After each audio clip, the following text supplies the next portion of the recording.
월드 베이스볼 클래식 WBC 대회 본선이 진행되고 있습니다. 아시는 것처럼 우리나라도 본선에 진출해서 전세기를 타고 이제 미국에 가서 지난 어제 오전에 8강전을 이제 도미니카와 치렀죠. 별로 아쉽지도 않더라고요. 너무 지니까. 진짜 실력 차이가 이게 진짜 넘을 수 없는 벽이구나라는 걸 실감하게 됩니다. 그래서 우리나라는 이제 대회를 마무리하게 됐지요. 그런데 그 경기를 저도 그렇고 아마 그 경기를 본 많은 분들이 우리나라가 탈락한 것에 대해서 아쉬워하시기는 했을지 모르지만 그렇게 크게 비난하거나 욕하지는 않으셨을 겁니다. 그 이유가 뭐냐면 우리나라가 그 본선 8강전까지 올라가게 된 과정을 우리는 다 지켜봐왔기 때문이죠. 많은 분들이 보셨을 겁니다. 우리나라가 일본에서 열린 예선전에서 8강으로 진출하는 그 과정이 절대로 쉽지 않았습니다. 우리나라, 대만, 호주 이 세 나라가 이제 조 2위까지 8강전에 올라가는데 그 2위를 누가 차지할까 이 세 나라가 다투고 있었죠. 그런데 우리나라가 세 나라 중에 가장 불리한 위치에 있었습니다. 전문가들이 예측하기로 호주가 8강에 진출할 확률을 58%, 대만이 진출할 확률을 32%, 그리고 우리나라가 진출할 확률을 10%로 봤습니다. 10%. 이 정도 확률이라면 거의 불가능한 겁니다. 다 호주가 올라가겠거니라고 생각했어요. 근데 놀랍게도 그 모든 불리한 조건들을 다 극복하고 우리나라가 이제 호주와 대만을 제치고 8강에 오르게 된 거죠.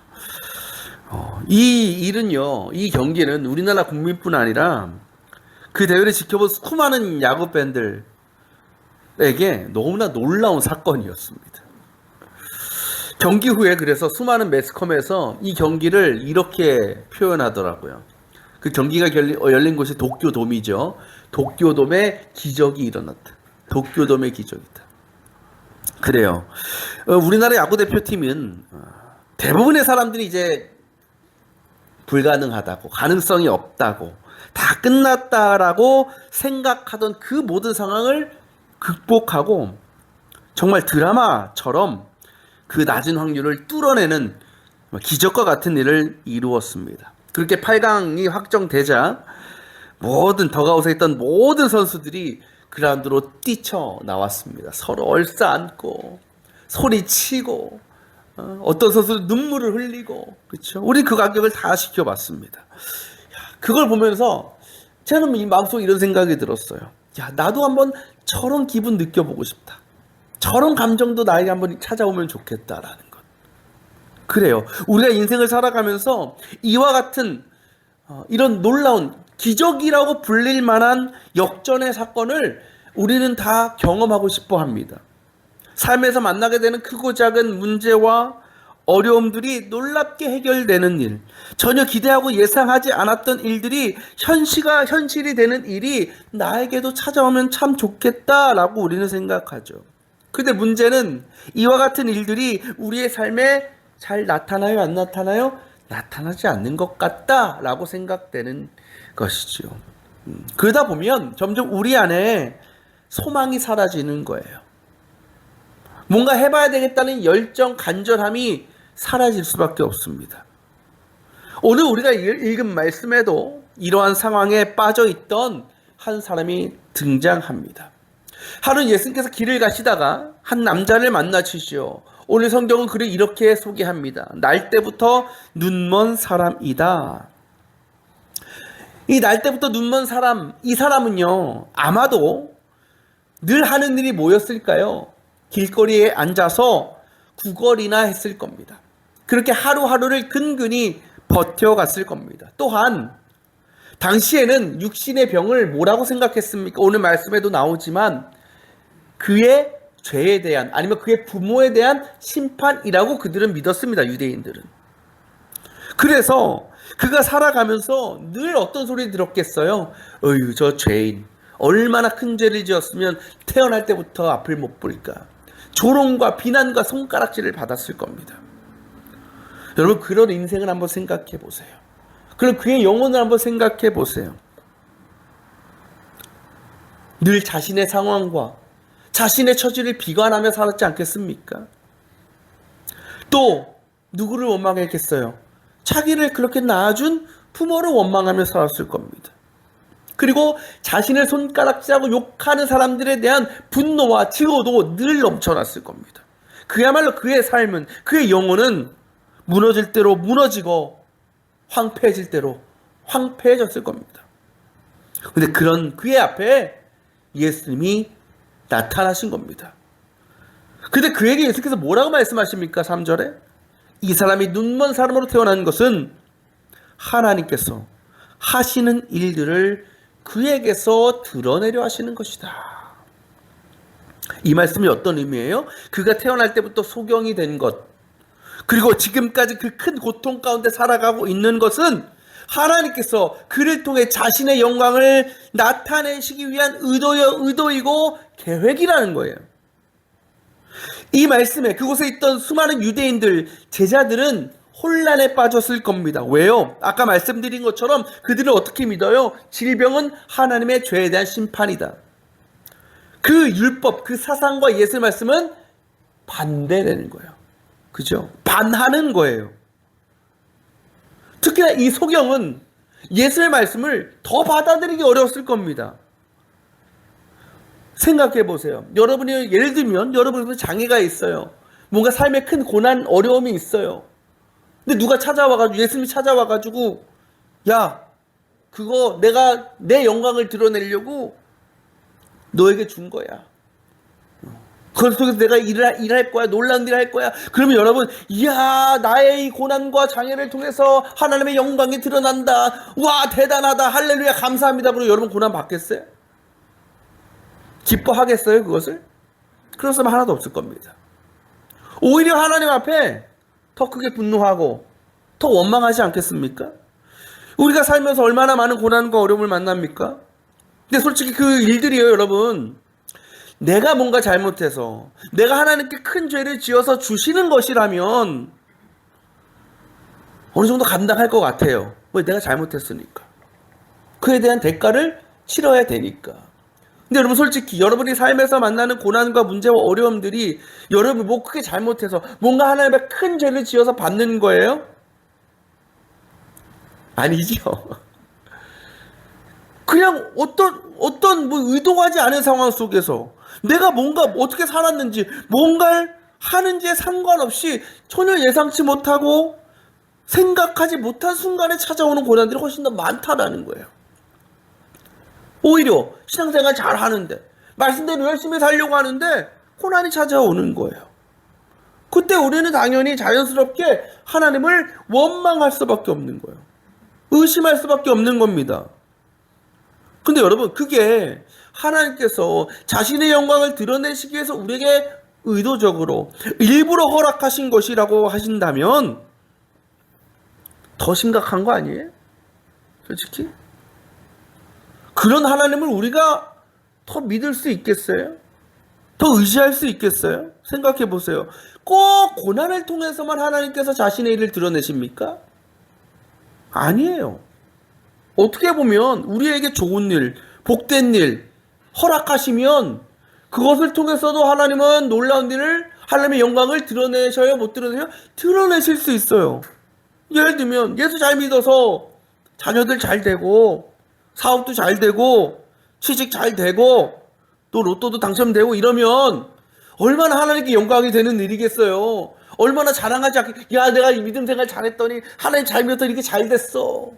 하나님이 해주셨어. 하나님 영광 드러내는 거 아니에요, 이거? 맞잖아요.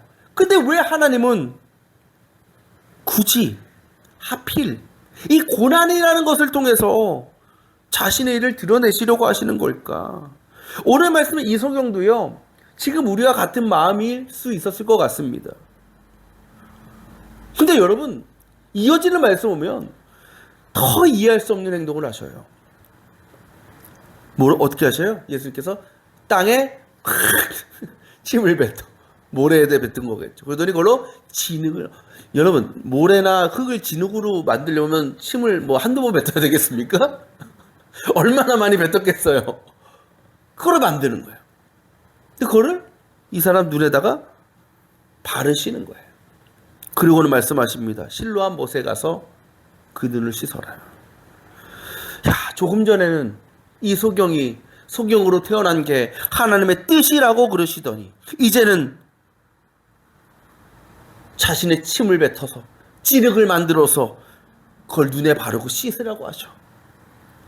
소경의 입장에서 보면요, 이 예수의 말씀은요, 들을 가치가 없는 거예요. 또한 예수님께서 자신의 침으로 만든 진흙을 눈에 바르려고 하실 때 저 같으면 지금 뭐 하는 짓이냐고, 더럽게 왜 이러시냐고 뿌리셨을 것 같아요. 그게 정상적인 반응 아니겠습니까? 근데 여러분, 이 소경은 그렇지 않습니다. 그러니 예수님을 향해서 아무 소리 하지 않습니다. 그것도 원망의 소리도 불평의 소리도 하지 않습니다. 조용히 예수의 말씀을 들을 뿐입니다. 그리고 주님께서 진흙으로 자신의 눈을 바르려고 하실 때 가만히 자신의 얼굴을 내어드립니다. 실로암에 가서 눈을 씻으라는 말씀을 듣고 그 즉시 일어나 실로암을 향해 나아갔습니다. 여러분, 아무리 가까운 거리라도요, 눈이 안 보이는 사람에게는 그 길은 굉장히 위험한 일입니다. 그렇죠? 고난의 길입니다. 가는 길에요, 수없이 넘어질 수 있고요, 부딪힐 수 있어요. 온몸에 상처를 입을 수도 있습니다. 그리고 여러분, 이 소경의 몰골을 한번 생각해 보세요. 거지잖아요. 남루한 옷을 입고, 그죠? 눈에는 뭐 진흙으로 눈을 바르고 허둥대면서 방황하면서 이렇게 이리저리 실로암을 찾아가는 그 모습을 상상해 얼마나 우스꽝스럽겠어요. 그러니까 그 모습을 본 사람들은 더 조롱하겠죠. 야, 저 사람 드디어 미쳤구나. 저게 뭐 하는 짓인가. 그러나 그럼에도 이 소경은 발걸음을 멈추지 않습니다. 조금씩 실로암을 향하여 나아갑니다. 그렇게 드디어 시간이 얼마 걸렸을지 모릅니다. 실로암에 도착했습니다. 그리고 예수 말씀대로 그 모세물로 자신의 눈을 가리고 있던 그 진흙을 씻어냅니다. 그리고 마침내 그는 처음으로 밝은 빛을 보게 됩니다. 주님께서 말씀하신 대로 그를 통해서 하나님의 놀라운 일이 드러나게 된 순간입니다. 여러분, 이 기적의 사건을 보면서 어떠한 생각이 드십니까? 이 소경이 경험한 이 치유의 사건, 주님의 기적의 능력, 우리도 경험하고 싶지 않습니까? 나에게도 나타나면 참 좋을 것 같지 않습니까? 우리도 고난 중에 있을 때에 그렇게 기도하죠. 하나님, 빨리 이 상황에서 벗어나게 해주십시오. 새로운 은혜와 복을 허락해 주십시오. 주님은 그럴 만한 충분한 능력이 있으십니다. 이것은 곧 우리도 이 소경이 누린 그 기적과 회복의 역사를 얼마든지 경험할 수 있다는 거겠죠. 그러나 우리가 분명히 알아야 될 것은 무엇이냐? 우리가 그 일을 원하고 기대하고 믿는다라고 해서 그 하나님의 은혜가 우리를 찾아온다라는 것은 아니라는 겁니다. 오늘 말씀에서 이 소경이 치유받기까지의 그 모든 과정을 한번 살펴보십시오. 그에게 예수님이 찾아오셨습니다. 그의 눈이 밝아집니까? 아닙니다. 주님께서 소경에게 내가 너를 통해 하나님의 능력을 드러낼 것이다 약속하셨습니다. 치유됐습니까? 그렇지 않습니다. 주님께서 자신의 침으로 진흙을 만들어 그의 눈에 바르십니다. 눈이 떠집니까? 그렇지 않습니다. 주님께서 그에게 실로암으로 가서 씻으라는 명령을 하셨고 그는 말씀에 순종해서 실로암으로 나아갑니다. 그렇게 힘들게 한 걸음 한 걸음 실로암으로 나아가고 있었지만 여전히 그의 눈은 뜨질 기미가 전혀 보이지 않습니다. 그럼 그가 언제 보게 됩니까? 마침내 결국 실로암에 도착했을 때, 그리고 그곳에서 말씀대로 그 물로 자신의 눈에 붙은 진흙 덩어리를 씻어 내었을 때 그는 보게 된 것입니다. 예수님께서 우리에게 허락하시는 고난도요, 이 소경의 고난과 다르지 않습니다. 오늘 말씀처럼 하나님께서는 자신의 일을 행하시고 드러내시기 위해서 저와 여러분에게 고난을, 환난을 허락하십니다. 이것이 어떤 의미겠습니까? 우리가 만나는 고난과 환난의 끝에는 반드시 뭐가 있다? 하나님의 능력을 통한 치유와 회복의 역사가 기다리고 있다라는 것이지요. 근데 많은 사람들이 고난을 받는데 그 고난을 통해서 하나님의 능력, 하나님의 역사는 잘 경험하지 못하는 것 같습니다. 왜 그럴까요? 바로 우리의 연약한 믿음이 하나님께서 준비해 놓으신 그 회복의 때, 치유의 순간에까지 이르지 못하기 때문이 아니겠습니까? 하나님의 약속을 끝까지 믿고 기대하며 기다려야 되는데 그렇게 하지 못하고 쉽게 포기하고 모든 것을 내려놓는 우리의 믿음의 모습 때문이 아니냐는 거죠. 오늘 소경이 장애에서 벗어나서 주님의 능력을 경험하기까지 수많은 과정들이 있었습니다. 주님과의 만남이 있었고, 주님의 말씀이 있었고, 주님과의 접촉이 있었고, 또 신뢰함을 향한 그의 고된 발걸음이 있었습니다. 이 모든 것들이 어떻게 보면 이 소경에게는 또 다른 의미의 고난이었을 겁니다. 또는 희망 고문이었을지도 모릅니다. 하지만 이 소경은 끝나지 않을 것 같은 그 고난 가운데서도, 그리고 아무것도 보장되어 있지 않은 상황 속에서도 그는 말씀에 순종합니다. 실로암에 도착할 때까지, 그 물로 자신의 눈을 씻을 때까지 그 순종의 발걸음을 멈추지 않았습니다. 여러분, 무엇이 그로 하여금 그 실로암으로 향하게 한 것일까요? 바로 그의 육신의 눈은 멀어 있었지만 그 영의 눈은 그 누구보다 밝아 있었기 때문입니다. 육신의 눈, 세상의 눈으로 볼 때는 예수는 어떤 존재, 율법을 무시하는 사람입니다. 헛소리나는 미친 사람입니다. 그러나 믿음의 눈으로, 영의 눈으로 예수를 바라볼 때 이소경은 저분이 나의 모든 문제를 해결해 주실 유일한 불이고 구세주라는 사실을 확신할 수 있었던 겁니다. 그 믿음이 내가 당장은 눈을 떠지지 못할지라도 주님이 더럽게 침으로 지륵을 만들어 내 눈에 발라주실지라도, 그리고 실로암까지 큰 고통 가운데 걸어갈지라도 불평하거나 원망하지 않고 그 모든 일들을 기꺼이 감당하게 만든 것이었습니다. 그렇게 그는 예수님께서 말씀하신, 하나님께서 하시는 일을 드러내시기 위해 고난을 주셨다라는 그 말씀을 스스로 몸소 증명해 낸 것입니다. 여러분, 인간적인 눈으로 보면 우리에게는요, 늘 원망과 좌절과 절망의 문제 투성입니다. 그때 우리에게 주님은 자비도 없고 아주 잔인하신 분이 될 수밖에 없습니다. 그런 주님은 우리가 예배하고 경배해야 될 대상이 아니라 버리고 떠나야 될 대상입니다.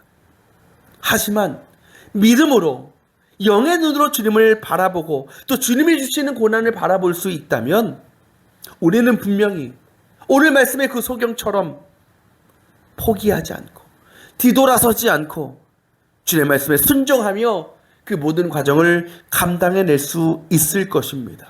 그리고 그때 우리는 주님께서 예비해 놓으신 그 실로암에 도착해서 하나님께서 우리에게 준비해 놓으신 그 놀라운 회복과 치유의 은혜를 경험하게 되는 것입니다. 여러분, 신앙의 삶이라는 것은 고난을 만나지 않는 게 아닙니다. 어려운 상황을 맞닥뜨리지 않는 게 신앙의 삶이 아닙니다.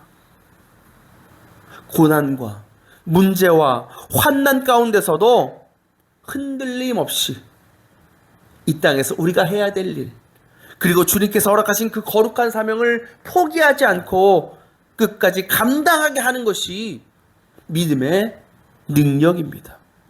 부활 신앙인 것입니다. 그리고요, 고난 자체가 하나님의 뜻을 이루는 도구가 아닙니다. 고난 가운데서도 주님의 뜻과 계획을 기대하고 소망하며 우리가 걸어야 될 길을 걸어가는 그 순종을 통해서 주님은 자신의 약속을 이루신다라는 것을 기억해야 됩니다. 여기서 중요한 것은 하나님은 우리의 모든 상황을 통해서 우리의 뜻이 아니라, 나의 뜻이 아니라 하나님의 뜻을 이루어 가신다라는 겁니다. 하나님께서 이 소경을 치유하신 하나님의 뜻이 무엇일까요? 아마 소경은 생각했을 겁니다. 눈만 뜨면 좋겠다. 이 눈만 떠지면 너무나 좋겠다. 그게 소경의 뜻이었을 겁니다. 하지만 하나님은 아니었습니다. 오늘 말씀 이후의 말씀 보면요, 이 소경이 눈고치를 받고 나서 야 신난다 다 났다고 돌아가지 않습니다. 그가 어떠한 삶을 살아가느냐, 나의 눈을 뜨게 하신 분이 예수 그리스도라는 것을 증거하며 살아갑니다. 사람들이 협박해요. 너 아니지? 예수가 뜨게 한 거 아니지? 그 끝까지 얘기합니다. 아니, 내 눈 하나님의 아들 예수 그리스도가 뜨게 하셨어. 내가 그 증거야라고 고백하며 살아갑니다. 그게 결국 이 소경을 통해서 하나님께서 이루실 하나님의 뜻이었다라는 거죠. 우리나라 야구 대표팀이 극적으로 8강에 진출할 수 있었던, 여러분 가장 큰 원동력이 뭐라고 생각하십니까? 저는 우리나라 선수들의 집념, 노력이라고 생각합니다. 진짜 그 경기를 보면요, 처음부터 끝까지 이 선수들의 눈에서, 선수들의 플레이에서 간절함과 열정이 그대로 드러나더라고요. 서로에게 할 수 있다, 포기하지 말자 외쳐주고 독려하면서 힘을 북돋아 주더라고요. 결국 8강 진출이라는 성과는 그 지극히 적은 확률이었지만 그 작은 가능성을 믿고 끝까지 포기하지 않았던 우리 선수들의 소망과 믿음과 의지의 결과가 아니었겠습니까? 근데 여러분, 그때 만약 우리나라가 진출하지 못했다면 어떻게 되었을까요? 모든 국민들이 선수들에게 비난과 분노를 퍼부었을까요? 저는 그렇지 않았으리라고 확신합니다. 왜냐하면 모든 국민들이 그 경기에 임하는 선수들의 마음과 간절함을 지켜보았기 때문이죠. 그래서 더 높은 곳에 오르지 못한 아쉬움은 있었겠지만, 그럼에도 모든 국민들이 우리 선수를 향해서 잘했다, 수고했다, 아낌없는 격려와 칭찬을 해 주었을 겁니다. 그리고 그 일을 계기로 선수들은 선수들대로, 야구팬들은 야구팬대로 더 한국 야구를 사랑하고 응원하게 될 것입니다. 분명 이것 또한 그 일을 통해서 이루어낸 또 하나의 중요한 성과가 아니겠습니까? 보통 사람들은요, 인생의 고난을 터널에 비유합니다. 터널. 어두컴컴한 터널을 지나가는 일은 너무나 불안하고 두렵고 무서운 일입니다. 한 걸음 한 걸음 나아갈 때마다 무언가 나를 완전히 덮칠 것 같은 그런 공포가 엄습해 옵니다. 그러나 그 터널 속에 있어도 분명한 한 가지 소망은 있습니다. 그것이 무엇일까요? 이 터널에 끝이 있다라는 것이죠. 그래도요, 만약 그 터널을 나 혼자 걸어간다면 우리는 끝까지 걸어갈 수 없을지 모릅니다. 그러나 누군가와 함께 걸을 수 있다면 무섭고 두렵고 떨려도 그 사람의 손을 붙잡고 한 걸음 한 걸음 나아갈 수는 있습니다. 혹시 여러분 가운데 고난이라는 긴 터널 안에 갇혀 있는 것 같은 분이 있습니까? 그곳에 여러분 혼자 있는 것이 절대로 아닙니다. 하나님의 아들이시고 만물의 창조자시고 우리의 구주시며 죽음에서 부활하신 그 예수님께서 여러분과 함께 그 길을 걷고 계십니다. 우리 안에 이미 임하고 계신 그 하나님 성령께서 언제나 우리를 떠나지 않으시고 우리를 인도해 주시고 계십니다. 우리가 해야 될 일은 그분을 믿고 따라가는 것입니다. 우리를 붙들고 계시는 그 주님의 손길을 뿌리치지 않으면 되는 것입니다. 그렇게 주님과 함께 그 고난의 터널을 걸어가다 보면 우리는 언젠가 그 터널의 끝에 서게 되는 겁니다. 그리고 그곳에서 하나님께서 예비해 놓으신 놀라운 회복과 치유의 연못 실로암을 만나게 되는 것입니다. 아니, 그 끝에 이르지 못할지라도 우리는 그 어둡고 긴 고난의 터널 안에서도 성령께서 허락하시는 참된 기쁨과 평안을 경험하게 될 줄 믿습니다. 사랑하는 여러분, 사순절을 보내고 있습니다. 사순절은 예수님께서 십자가를 향해 걸어가신 길을 우리도 함께 묵상하며 따라가는 믿음의 시간입니다. 예수님께서 가신 그 길은 결코 쉽고 편안한 길이 아니었습니다. 배신의 길, 조롱의 길, 고통의 길, 고난의 길이었습니다. 그러나 그 길 끝에는 죽음이 아니라 부활의 영광이 기다리고 있었습니다. 오늘 말씀 속의 소경도 마찬가지입니다. 그의 인생은 어둠 속에 갇혀 있는 것처럼 보입니다. 그러나 그가 예수님을 만나고 주의 말씀에 순종해서 실로암을 향해 걸어갔을 때 그 어둠의 인생은 완전히 새로운 빛을 맞이하게 되었습니다. 사순절은 바로 예수님께서 부활의 시간을 향해 걸어가셨던, 그리고 이 소경이 실로암을 향해 걸어갔던 그 시간입니다. 아직 눈이 열리지 않는 것처럼 보이고 아무 변화가 없는 것처럼 느껴질 수도 있습니다. 때로는 그래서 내가 왜 이런 고난을 겪어야 되는가?